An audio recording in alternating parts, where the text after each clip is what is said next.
I wasn't expecting the Sennheiser HD 450BT to feel this much lighter than it looked, but the first time I pulled them out of the case and held them, I immediately understood that they became my go-to pair for the next 10 days. The entire shell is plastic, but not the kind that creaks or flexes when you adjust it. There's a certain rigidity to the frame that feels intentional, like they designed it to take a beating in a backpack without falling apart. The ear cups fold inwards toward the headband with just enough resistance that it feels controlled, not loose. No flat folding option, which took a second to get used to, but honestly the folded shape fits perfectly to the included sound case. What surprised me most was the weight or lack of it. At 238 grams, they're noticeably lighter than most over-ears I've used, and that becomes obvious after the first hour of wear. The synthetic leather on the ear pads has this slightly textured grain that doesn't pick up fingerprints, but it does get more after its extended use. The clamping force felt borderline tight at first, almost uncomfortable. But after about a week, the tension loosened up and they settled into something I could wear for hours. The buttons are clustered on the right ear cup, and I'll be honest, it's a confusing layout at first. There's a power button near the front, a switch that slides forward and back for track control, a separate rocker for volume, and a voice assistant button closer to the hinge. All of them sit close together, which means you fumble a bit in the first few days until muscle memory kicks in. The first time I played something with layered instrumentation, I noticed how much space there was in the mix. The soundstage on these feels wider than most closed-back Bluetooth headphones I've tested. It's like the music isn't sitting directly against your ears, but a few inches further out. That laid-back quality makes long listening sessions easier because nothing feels aggressive or fatiguing. The bass has weight without being bloated. It's punchy and defined, especially in electronic music, but it doesn't drown out the mids the way something like the Sony WH-CH710N does. Vocals sit clearly in the center, and there's enough clarity in the mid-range that dialogue in films and podcasts comes through naturally.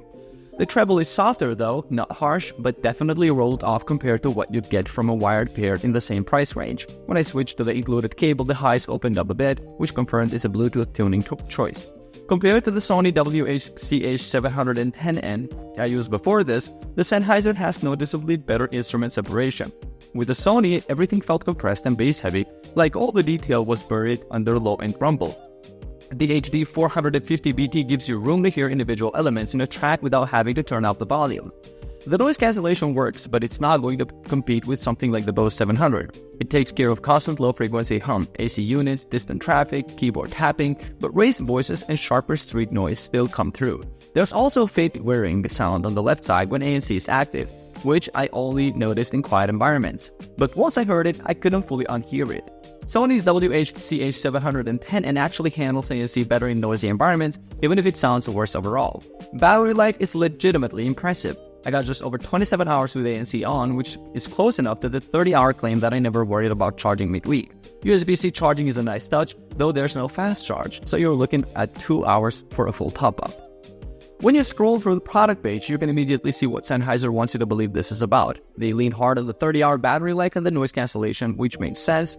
Those are easy numbers to put on a spec sheet. What they don't emphasize nearly as much is the soundstage and how relaxed the tuning is, which is actually the part that made me keep reaching for these over other options in the same price range. I always find it interesting what brands choose to highlight and what they leave for you to discover on your own. After the first few days, these became the pair I grabbed automatically when sitting down to work. The weight distribution made them easy to forget about during long editing sessions, and the ANC was just enough to take the edge off ambient noise without feeling artificially isolated. I didn't use the wired connection much, but knowing it was there as a backup felt reassuring, especially since the cable is detachable and uses a standard 2.5mm input. One thing I didn't expect to appreciate was the EQ in the Sennheiser Smart Control app. It's not a full parametric setup, just a draggable pointer that shifts the balance towards bass or treble, but it gave me enough control to brighten up the top and when I wanted more clarity without making the sound harsh. The Bluetooth connection stayed stable across two devices with multi-point pairing, though I noticed that text notifications from the secondary device didn't always push through. Only incoming calls triggered the headset. The ear cups are on the smaller side. If you have average to larger ears, the pads might rest partially on your ears instead of fully around them, which changes the comfort equation significantly. For me, they fit snugly enough that passive isolation did a lot of the work, but I could see this being a deal breaker for someone with bigger ears or who wears glasses all day. You don't really notice how much the fit matters until you compare it back to back with something roomier, like the Sennheiser PXC 552. The button layout is genuinely confusing for the first week. It's not a deal breaker, but something I kept noticing every time I reached up to adjust volume and accidentally activated the voice assistant instead. The ANC whirring on the left side is subtle, but once you hear it in a quiet room, it lingers in the back of your awareness. And the ear cup size is one of those small things that only becomes obvious after a few hours. If your ears are on the larger side, the padding will press against them rather than surrounding them, which isn't comfortable long term. So, if you're the kind of person who prioritizes sound quality and battery life over best-in-class noise cancellation, the Sennheiser HD 450BT is absolutely worth it.